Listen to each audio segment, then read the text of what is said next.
दोस्तों, इस कहानी की शुरुआत 1980 में किया जाता है। इस जमाने में लोग लुटेरों से डरा करते थे, क्योंकि लुटेरे लोगों का सामान को चुराने के बाद उन्हें मार भी दिया करते थे। जिस तरह अभी अभी हम परमिस नाम के लुटेरे को यही काम करते हुए देख रहे हैं। वो अपने साथी के साथ मिलकर यहाँ मौजूद 3 लोगों को बड़ी बेरहमी से मार देता है और उसके बाद उनका सारा सामान को लूट लेता है। चलते चलते ये लोग एक ऐसी जगह पर पहुंच जाते हैं जहाँ पर कुछ लकड़ियों से घेरे बनाए गए थे और वहाँ जगह जगह इंसानी खोपड़ी लटकी हुई थी। इससे पहले कि परमिस और उसका साथी कुछ समझ पाते, अचानक से कोई परमिस के साथी के ऊपर हमला कर देता है। उसके अंदर लगे हुए तीर के ऊपर की तरफ भी इंसानी हड्डी लगी हुई थी। डरते हुए परमिस अपने दोस्त को भी बचाना चाहता था, लेकिन वो तो वहीं पर ही मर गया। हमले का खतरा बहुत ज्यादा था, इसीलिए वो जल्दी से वहाँ से भागकर अपने शहर आ गया। यहाँ आते ही परमिस अपनी सारा लुटा हुआ सामान को छुपा देता है, लेकिन उसकी बदकिस्मती उसे यह सब करते हुए शेरिफ का असिस्टेंट देख चुका था और उसने यही बात आकर शेरिफ को बताई, जिसका नाम हैंक था। उसने बताया कि मुझे ऐसा लगता है कि परमिस एक लुटेरा है, क्योंकि वो अपने सामान को छुपा रहा था। ये दोनों फैसला करते हैं कि अगर ऐसी ही बात है तो ये लोग परमिस को पकड़ेंगे। हैंक अपने असिस्टेंट के साथ बार में चला जाता है, जहाँ पर परमिस बड़ी आराम से बैठा हुआ था। इन्होंने जाते ही उसे नहीं पकड़ा, बल्कि हैंक उसके साथ बैठकर उसके काम के बारे में सवाल करना शुरू कर दिया। और जब देखा कि परमिस घबरा गया है, उसका शक पूरी तरह से यकीन में बदल जाता है। इससे पहले कि वो परमिस को पकड़ पाता, परमिस उठकर वहाँ से भाग गया और उसे रोकने के लिए शेरिफ ने पीछे से उसके टांगों पर गन शूट कर दी और उसे वहीं पर रोक दिया। जख्मी होकर वो वहाँ पर गिर गया। अब क्योंकि ये सारा काम बार के सभी लोगों के सामने हुआ, यहाँ तो सभी लोग यह जान गए कि परमिस एक लुटेरा है। यहीं पर हम एक जॉन नाम के आदमी को भी देख पाते हैं, जो परमिस को जख्मी हालत में देखकर उसके लिए परेशान हो जाता है और परमिस की मदद के लिए शहर में डॉक्टर ढूंढने के लिए जाता है। पता चलता है कि इस शहर में सिर्फ एक ही डॉक्टर थी। हम देख पाते हैं कि उस डॉक्टर के हस्बैंड के पैर में बहुत ज्यादा चोट लगी हुई है। उसकी टांग बुरी तरह से जख्मी थी, जिसका इलाज वो खुद कर रही थी। अब क्योंकि ये एक इमरजेंसी थी, इसीलिए वो अपने हस्बैंड से परमिशन लेकर जॉन के साथ पुलिस स्टेशन आ जाती है। पुलिस स्टेशन आकर उसने देखा कि उसकी हालत तो उसके सोच से भी ज्यादा खराब है। उसकी टांग इतनी ज्यादा खराब थी जिसे ट्रीट करने में उसे पूरी रात लग सकती थी, और इसके बाद भी वो कब ठीक होगा यह भी वो नहीं बता सकती। डॉक्टर अपने काम में लग जाती है और यहीं से सीन को काटकर हमें दूसरी तरफ एक यंग लड़के को दिखाया जाता है। वो अपने फार्म हाउस में किसी काम के लिए जा ही रहा था कि एकदम से उसे बहुत सारे घोड़ों के तेज भागने की आवाज सुनाई दी। वो जब चेक करने गया तो वो यह देखकर काफी घबरा गया। उसके सामने जो इंसान थे वो हम जैसे तो बिल्कुल भी नहीं लग रहे थे। इससे पहले कि वो कुछ सोच समझकर वहाँ से भाग पाता, ये लोग उसे पकड़कर काफी ब्रूटल तरीके से मार डालते हैं। उसके शरीर को काफी बुरी तरह से चीड़ फाड़ डालते हैं। दरअसल ये लोग परमिस का पीछा करते ही यहाँ पर आ चुके थे, और ये कोई और नहीं थे बल्कि कैनिबल्स ही थे, यानी जो इंसानों का गोश्त खाने वाले। खैर, सुबह हो जाती है और हम शेरिफ को अपने घर पर देखते हैं कि तभी उसी टाइम पर एक आदमी घबराते हुए उसके घर आकर उसे खबर देने लगता है कि उसके फील्ड्स में एक आदमी को मरा हुआ देखा है और उसकी लाश की हालत बहुत ही ज्यादा खराब हो चुका है। वो उसे बताता है कि मैं इस सब की रिपोर्ट करने के लिए पुलिस स्टेशन भी गया था, लेकिन वहाँ जाकर मैंने देखा कि वहाँ पर तो कोई भी नहीं है, यहाँ तक कि जेल में कैदी भी नहीं। यह सुनने के बाद तो शेरिफ के होश भी उड़ गए, लेकिन पुलिस स्टेशन जाने से पहले उसके आदमी एक फील्ड्स में गया। उसने लड़के की बॉडी को चेक की, जो अब मर चुका था। यहाँ से अब वो सीधा पुलिस स्टेशन चला गया। यहाँ आने के बाद उसने देखा कि यहाँ से सभी लोग सच में गायब हो चुके हैं। सारी जगह की छानबीन करने पर उसे यहाँ पर एक तीर भी मिलता है, जो उन्हीं कैनिबल्स स्ट्राइव का था। शेरिफ को इसके बारे में कुछ भी अता पता नहीं था, लेकिन उसे काफी अच्छे से पता था कि इस जगह एक इंसान है जो इसके बारे में सारी सच्चाई को बाहर निकाल देगा, और वो था प्रोफेसर। वो प्रोफेसर के पास इस तीर को ले जाने से पहले डॉक्टर के घर जाता है और उसके हस्बैंड को यह शॉकिंग न्यूज देता है कि उसी रात ही डॉक्टर गायब हो चुकी है। यह सुनने के बाद तो उसके हस्बैंड के होश ही उड़ गए। शेरिफ उससे कहते हैं, तुम घबराओ नहीं, मैं उन्हें ढूंढ कर ही रहूंगा। परेशान आर्थर शेरिफ का पीछा करने लग गया था। वो बारे में आए जहाँ उन्हें प्रोफेसर मिल गए। उन्होंने प्रोफेसर को यह तीर दिखाया, जिसे देखकर प्रोफेसर भी परेशान हो गया। प्रोफेसर को अच्छी तरह से पता था कि ये तीर कैनिबल ट्राइब का है, और यहाँ पर वो यह बताते हैं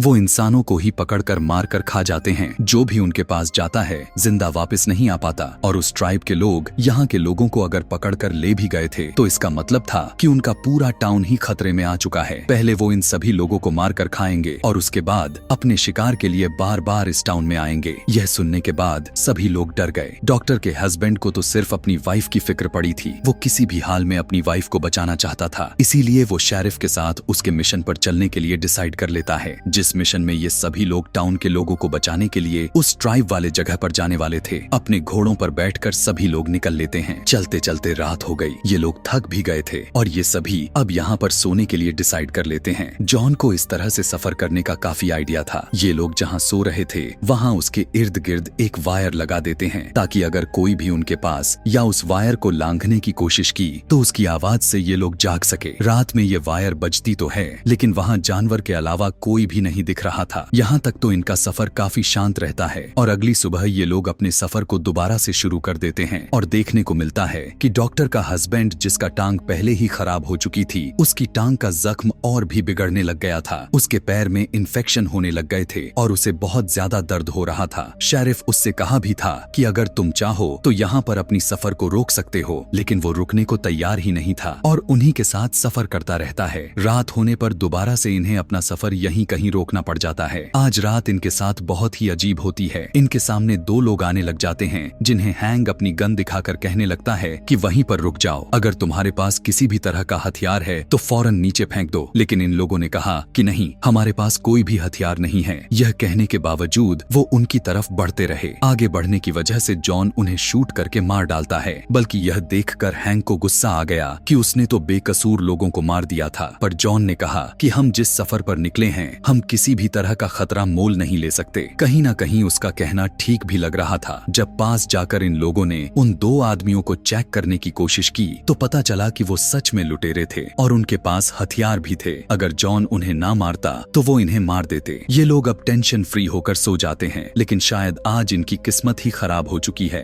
एक बार फिर से लुटेरे इनके ऊपर हमला कर देते हैं और चुपके से इनका सामान लूट लेते हैं। वो तो इनके घोड़े को भी लेकर जा रहे थे, लेकिन जॉन का घोड़ा जो बहुत ही ज्यादा लॉयल था वो उनके साथ जाने को तैयार ही नहीं हुआ। इसीलिए उन लोगों ने उस बेचारे घोड़े को बुरी तरह से जख्मी कर दिया। और जब जॉन और उन बाकी लोगों को जिनको उन लुटेरों ने बेहोश कर दिया था होश आने पर ये सभी देखकर वो बहुत ज्यादा शॉक में रह गए थे। जॉन को तो अपने घोड़े की हालत को देखकर उसे बहुत ही ज्यादा दुख हो रहा था। एक वही था जो इस दुनिया में उसका सच्चा दोस्त था और आज वो उसके सामने बहुत ही तकलीफ में था, इसीलिए उसे देखा ही नहीं गया और वो उसे शूट करके उसके दर्द तकलीफ को ही खत्म कर दिया। अब सुबह हो चुकी थी। सफर तो उन्हें कंटिन्यू करना था, लेकिन घोड़ों के बगैर मुश्किल था। अब सिर्फ इनके पास एक ही रास्ता था कि ये पैदल चले। डॉक्टर की हस्बैंड की पैर बहुत ही ज्यादा खराब हो चुकी थी। वो ज्यादा पैदल नहीं चल सकता था, इसीलिए बाकी सब लोग उसे वहीं पर रुकने के लिए कहते हैं और उसे पैंकिलर भी दे देते हैं। अब क्योंकि आर्थर यानी डॉक्टर का हस्बैंड पीछे रह गया था तो ये लोग सफर में जैसे जैसे आगे बढ़ रहे थे तो वो पीछे पत्थरों पर अपनी निशान छोड़ते जा रहे थे ताकि जैसे ही आर्थर ठीक हो जाए तो इनका पीछा कर कर इन तक पहुंच सके। कुछ देर चलने के बाद आखिरकार इनका सफर खत्म हुआ। ये लोग उस कैनिबल ट्राइब तक पहुंच ही गए थे जो उनका असल ठिकाना था। इन्हें वहां जाते ही सबसे पहले इनके सामने एक कैनिबल आ जाता है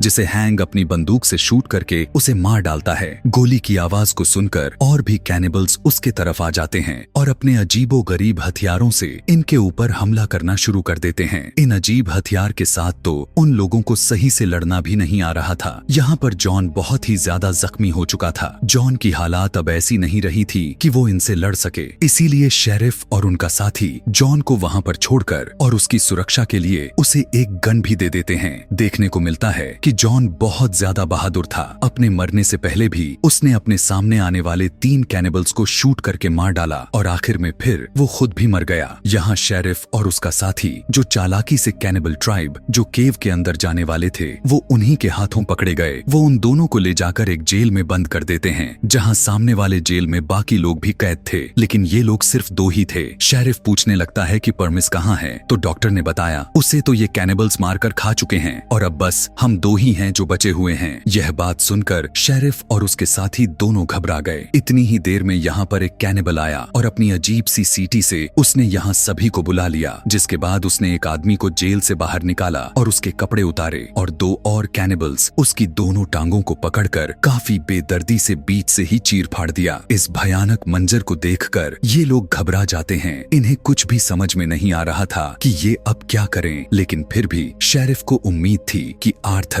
यानी डॉक्टर का हस्बैंड उन्हें बचाने के लिए जरूर आएगा। डॉक्टर ने पूछा कि आर्थर कहाँ है, तो शेरिफ ने उसे बताया कि वो भी तुझे बचाने के लिए हमारे साथ ही आ रहा था, लेकिन उसकी टांग का जख्म बहुत ही ज्यादा बिगड़ जाने की वजह से हम उसे रास्ते में ही छोड़ आए। यह सुनकर डॉक्टर गुस्से से पागल हो गई थी और इन पर चिल्लाने लग गई। तुम उसके साथ ऐसा कैसे कर सकते हो? इतनी खतरनाक जगह पर तुम उसे कैसे छोड़ सकते हो? शेरिफ उसे समझाता है कि हमें इस टाइम लड़ना नहीं चाहिए। शेरिफ उससे पूछता है कि यहाँ पर कितने कैनिबल्स हैं, तो डॉक्टर बताती है यहाँ 15 से 12 कैनिबल्स हैं। अब क्योंकि हम देख चुके थे कि 3 कैनिबल्स को तो बाहर जॉन ही मार चुका था, तो बाकी यहाँ पर रह गए थे लगभग 12। अब अपने आप को यहाँ से छुड़ाने के लिए ये लोग प्लान बनाते हैं। शेरिफ के पास एक वाइन थी जिसके अंदर ये लोग जहर मिला देते हैं और उसके लिए आपस में ही लड़ने लग जाते हैं। कैनिबल्स जैसे ही यह देखते हैं तो उन्हें लगता है कि ये वाइन नहीं बल्कि कोई कीमती चीज है, इसीलिए वो उनसे छीन कर पी लेते हैं। इस टाइम इस वाइन को 3 कैनिबल्स ने पिया था, जिसे पीते ही ये तीनों मर गए। यहाँ पर शेरिफ का काम प्लान कर चुका था। सीन को काटकर अब हमें आर्थर को दिखाया जाता है, जो किसी तरह रेंगते हुए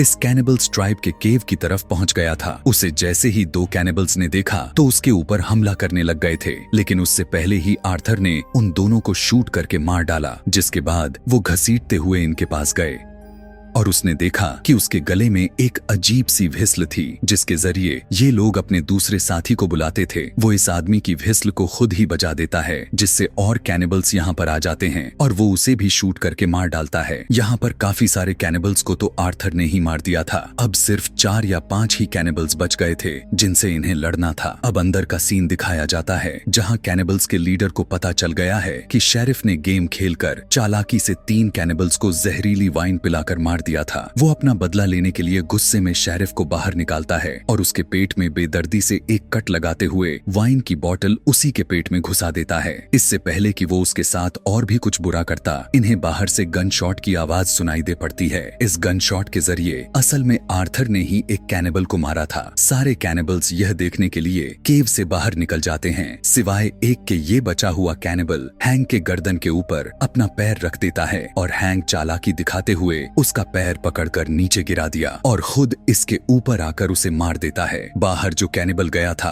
उसे अब आर्थर ने मार दिया था, जिसके बाद आर्थर घसीटते हुए इस केव के अंदर आ गया। वो यहाँ शेरिफ से मिला और उसने शेरिफ से बताया कि उसने कितने कैनिबल्स को मार डाला है। शेरिफ ने अंदाजा लगाकर बताया कि बस यहाँ पर 3 ही कैनिबल्स बचे हुए हैं और मैं भी मरने ही वाला हूँ। एक काम करो, तुम सब यहाँ से भाग जाओ और मैं भी पीछे से इन तीनों कैनिबल्स को मार डालूंगा। यहाँ पर बहुत इमोशनल सा सीन था। ये लोग अपने साथी को छोड़ना नहीं चाहते थे, लेकिन मजबूरी में आखिर क्या ही कर सकते थे। जिसके बाद ये तीनों मिलकर यहाँ से बाहर निकलने लग गए और ये लोग केव से काफी दूर आ गए और तभी उन्हें 3 गन शॉट्स की आवाजें सुनाई दी, जिसका मतलब था कि बचे हुए 3 कैनिबल्स को भी शेरिफ ने मार दिया है। दिखाया जाता है कि शेरिफ खुद भी आखिरी सांसें लेता हुआ मर गया और सारे कैनिबल्स को खत्म करने के बाद सिर्फ 3 सर्वाइवर ही बचे थे, जिन्होंने हिम्मत करके बाकी के पूरे टाउन को इन कैनिबल्स के खतरे से बचा लिया। और यहीं पर ये कहानी, ये मूवी यहीं पर खत्म हो जाती है।